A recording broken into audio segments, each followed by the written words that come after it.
Biz atayım bölüp duralım. İlk dakikada hızlı çıkmasın diye atayım. Amin hızlı çıkın. Kepanın ağzı var. Provokasyon olur. Amin provokasyon olur. İşte daha bir şey yapmış.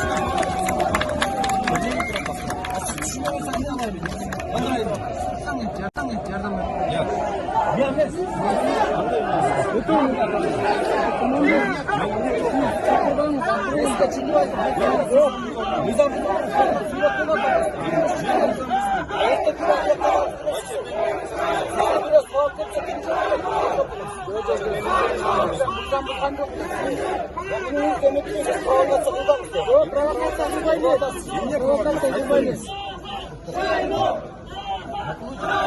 Ben özüm işimde kullandım.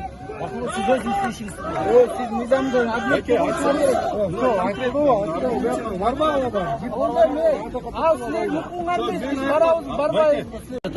Там провоцирует, а потом, если драка пойдет, кто в ответе? А каким образом провоцировал он? Он там лезет, там, они жалуются, говорят, уберите ее. Мы убрали. Нам самое главное правопорядок. Безопасность каждого гражданина.